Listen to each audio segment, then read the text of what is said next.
My name is Frank Kern. I am a salesman, for lack of any other better, more glamorous description, and I sell things on the internet. I got into internet marketing because I got lucky. I was a door-to-door credit card machine salesman. I got tired of the direct, in-person, constant, unrelenting rejection. So I went to the internet in 1999 to figure out how to sell credit card machines without actually having to talk to somebody. Somehow, I don't remember how I'd pulled this off, but I'd somehow managed to actually sell a few credit card machines over the internet, and I don't recall how.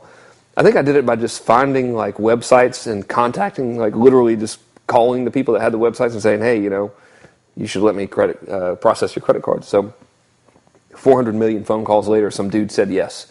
You know, maybe 10 guys said yes or something.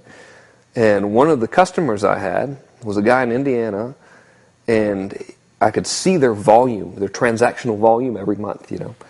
And this dude was doing about $10,000 a month, which to me was $1 billion. So I called him. I said, man, what are you doing? He said, well, I'm selling this CD-ROM with reports on it. And I said, well, how are you selling? He goes, I'm sending spam. And I said, will you show me how to do that? And he said, yeah, I will. And every one of these things you sell, I'll give you a little cut of the money. So he showed me how to send spam, which, you know, from my limited experience, requires whatever degree is right before the rocket science level degree. You've got to have that level of intelligence to send out spam. So I was horrible at it, but it wasn't for lack of effort, you know. But that showed me the power of, if you have a list of people and they actually want to hear from you, and you have something that they want in the first place, then you really can make some money, you know. So it was the beginning, I guess, the little seedling there that sort of started it all.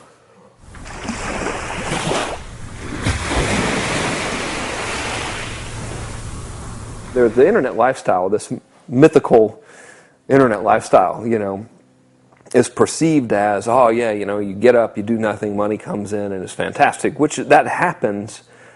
But if you do that for more than a couple months, the internet lifestyle is over. So it's a blessing and a curse. You don't have to do anything.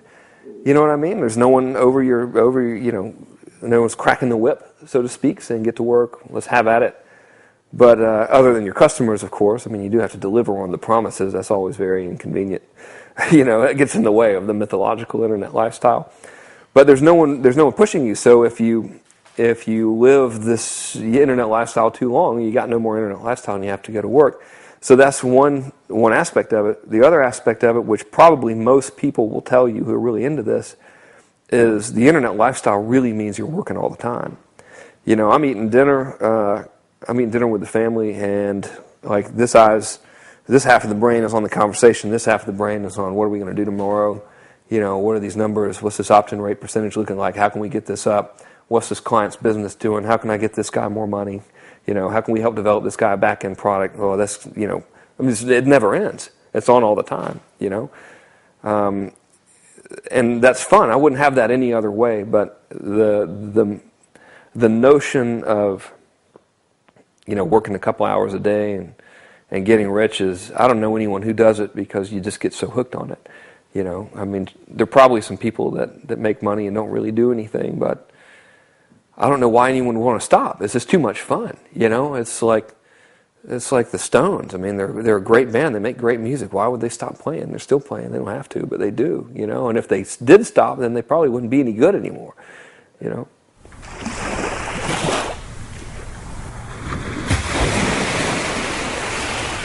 So here's my definition of the economy. I think person A gives person B some money, and in return, person B gives person A something of equal or greater value than the money received. That is the economy. If you just take that and you multiply that by 1 billion, that's the economy, right? In my uneducated opinion. With that said, I think it's fine. The trick to it all is to be person B as much as you can on the receiving end of that money. And the trick to being person B is to find something of equal or preferably greater value that you can give to all the person A's out there.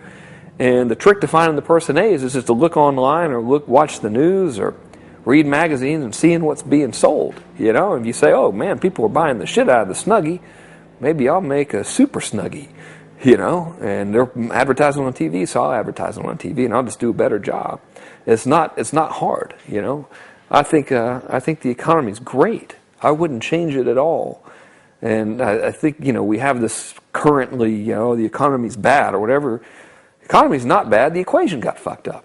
You know, person A was giving person B the money, but person B was giving them a bunch of bullshit. So, of course, the equation's skewed right now. But the money didn't go anywhere.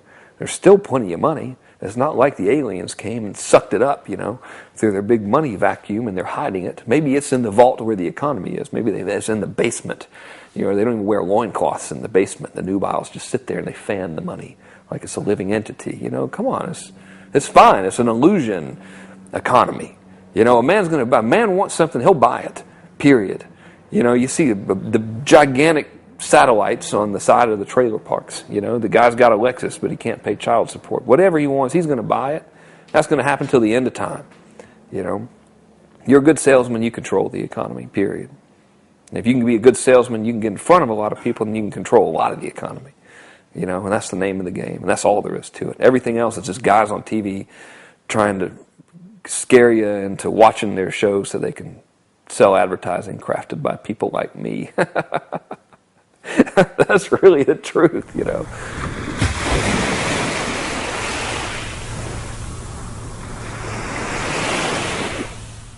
I guess you have to consider someone's definition of success. You know, really. When I first started, my dream was $10,000 a month. If I could just make $10,000 a month, you know, I would make more than my teachers or something. You know what I mean? And I never did.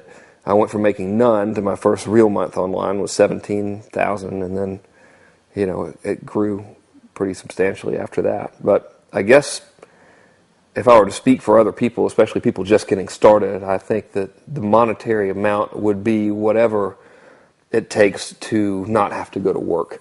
You know, I think that's probably the common denominator, especially with everybody starting out as well.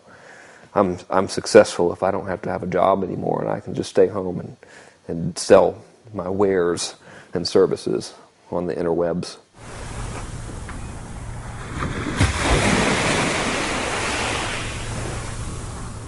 The keys to being successful online are very, very simple. Actually, there are 2 commandments I have on how to be successful online. The first commandment is thou shalt not fuck around. The second commandment is thou shalt not be a pussy. And I'll explain. And really, I think if you obey these 2 commandments, then you'll be fine. So we'll start with thou shalt not fuck around. Most people spend a lot of time reading forums, you know, buying products and never doing anything. They're fucking around, you know. I'll survey customers in my business. I've surveyed customers in clients' business that are in the same industry, and we'll say, well, how many of you have a website now? You know, and 70% of them say, I have no website, I have no business, I have no product, even though they've bought everything. All right, well, clearly they're fucking around because it says so right in every single thing they bought. Here's how you get a website. And furthermore, if you want to know how to build a website, go to YouTube. You know, so I think that people fuck around because there's no sense of urgency. So I say, well, listen, I want you to imagine this. Imagine that Osama bin Laden had a machine gun pointed at your family and he said, you got 24 hours to build a website that can collect an email address or I'm pulling the fucking trigger. You know, I know they would figure out how to build a website, and they wouldn't go to a forum saying, now, which course should I buy that shows me how to build a website? Is this guy a scam? What kind of website should they build? They go to YouTube or something, type in how to build a website, pick one from one of the 30-something thousand freely available tutorials, and build the damn site. You know, and when the site didn't come out perfect, they'd go back to it, and they'd build, like, let's say the table wasn't looking right, or the font wasn't right. They go back to YouTube or Google and say, how to make font look right. And then, you know, by 20 hours, they'd have the damn thing up, and they'd say, okay, Osama, I got the website. And we go, okay, good, thank you, see you later. And that'd be the problem solved. So they're just fucking around. You know, if you don't fuck around, you'll be successful. Get to work. You know, the second of the commandments is thou shalt not be a pussy is this. They say, well, what if it doesn't work, you know?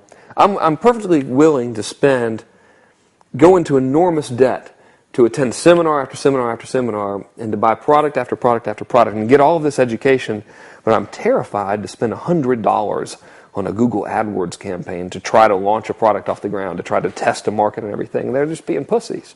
You know, they're afraid of that failure. So if you can accept the truth that you're going to fail about 98% of the time, but the 2% of the time that you don't fail, you're probably going to hit these massive oil wells that can reward you for the rest of your life.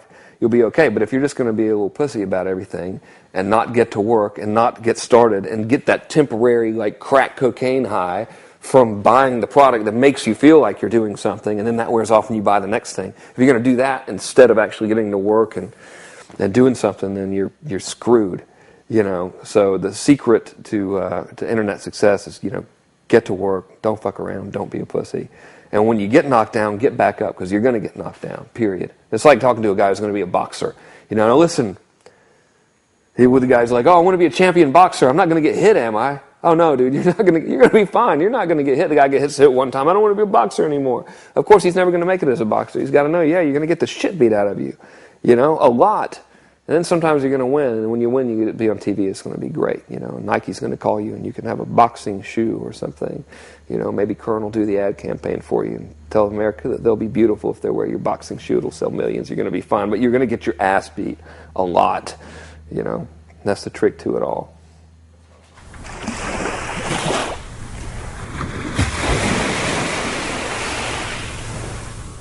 The failures I've encountered. Well, this could be a box set video. We could go on. Well, every business I had before getting online and several online ventures, I ran straight into the ground. So I've never had a job more than like 6 months. Was fired from many. I never had a decent, respectable job. The closest thing to a respectable job I got where I was a manager at a car lot. But that's really just a glorified car salesman. Not to disrespect the car selling profession at all. That's very hard work. The men and women who can do that work their asses off, But failed at that. Did terrible.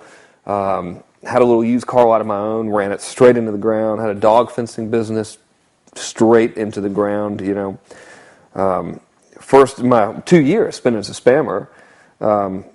Spent all the money I had. And was a spammer. So not only did I not really make any money, I was also like one of the most hated species of people on the planet, So the prestige, my family was so proud. This is, what does your son do? Well, he's a spammer. Oh, my goodness. How did he know I had this erectile dysfunction problem? He keeps sending me these Viagra ads. No, that's not him. That's his friends. He's the one with the get-rich-quick ads. Oh, yes, of course.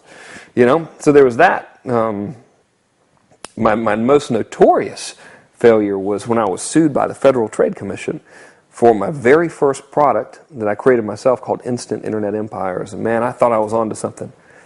But apparently they did not think I was onto something at all, And they said, well, Mr. Kern, this is a pyramid scheme.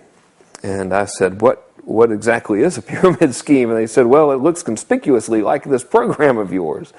I said, oh man, what are we going to do? And they said, well, I'll tell you what you're going to do. You're going to send out this public message that says we have sued you and seized your assets, and then we're going to take all your money.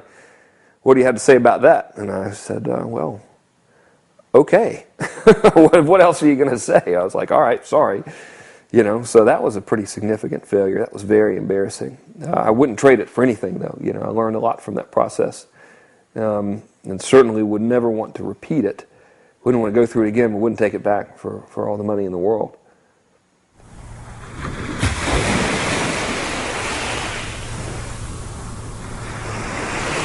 So the biggest reason people fail online is twofold. One, the insidious killer of them all is they don't get started or they don't get back up. So they get paralyzed with fear. Well, what if this doesn't work? So that takes out 90% of them. And then the 9% left over will actually try, and it's not going to work out the first time, and then they never try again. So that's the biggest killer right there. The second biggest killer is people never learn how to sell. Most people cannot sell their way out of a paper bag. They get wrapped up in the technology. They get wrapped up in Twitter or Facebook or something. They'll go buy a tool that gets them like 9 billion Twitter followers, but they never learn how to sell those people anything. So I'd rather be able to sell, 10 guys something than get, 10,000 followers on Twitter or have the flashiest video player or something. If you learn how to sell I mean, you give me a notepad and a pencil, and I'll write a damn sales letter and hand it out on the street corner, and I'll have $10,000 by tomorrow. You know, maybe more. Shit, take that away. Give me a telephone. Take the telephone away. Give me some shoes and drop me off in a neighborhood and give me anything to sell. And God damn it, I will sell it. You know, might not sell it elegantly, but if you can sell something, you're set forever. You know, if you have that ability, you know you have to be good. 90% of being able to sell something is being able to put up with the no. You know, if you can just say, no, okay, good, thank you, bye, and then keep going to the next one, you're fine. So inability to sell and just spinelessness really are the two killers. That's what causes the failure for sure.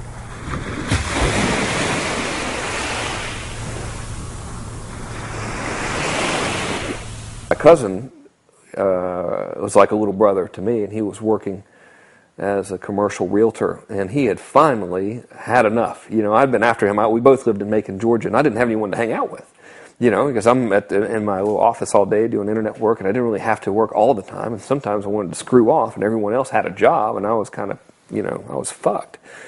So I was like, look, man, you got to get into this. You know, you got to do this internet thing. Just try it out. And he's, no, I'm going to be a respectable person. And I was like, first of all, you're never going to be a respectable person because you're not one.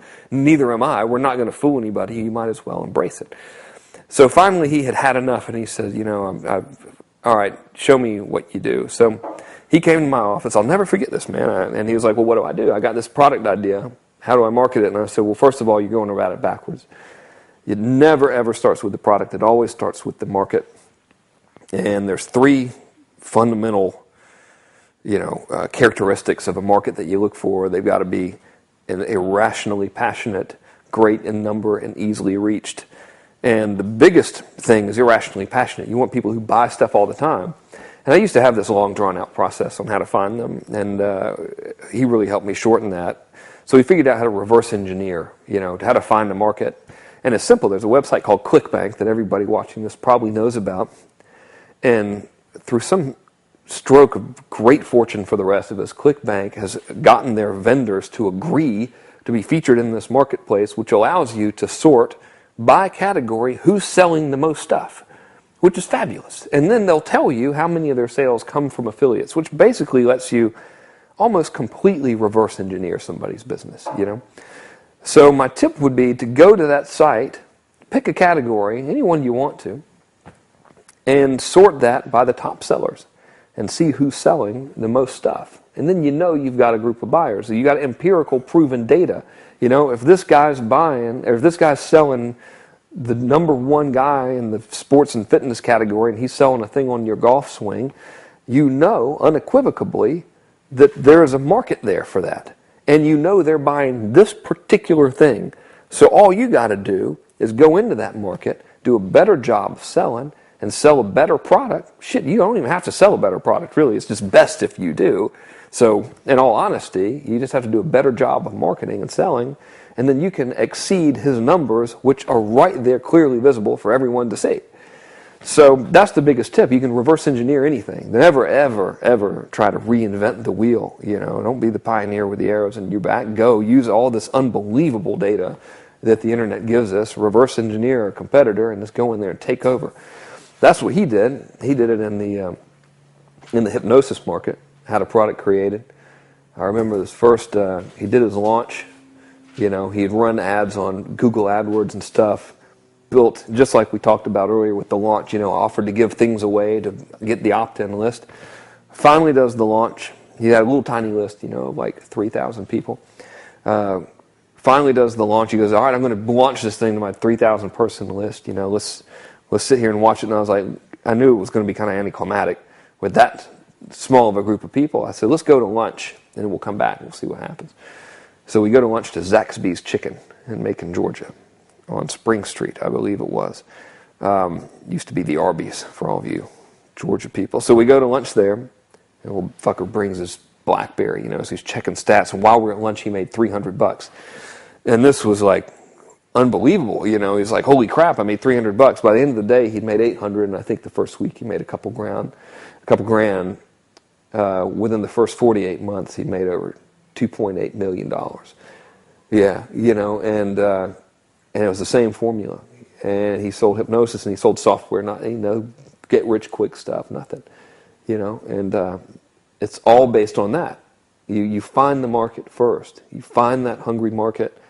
You find out what they want, and then you give it to them. You give it to them better than the other guy, And if you can do that, you're done. You're unstoppable.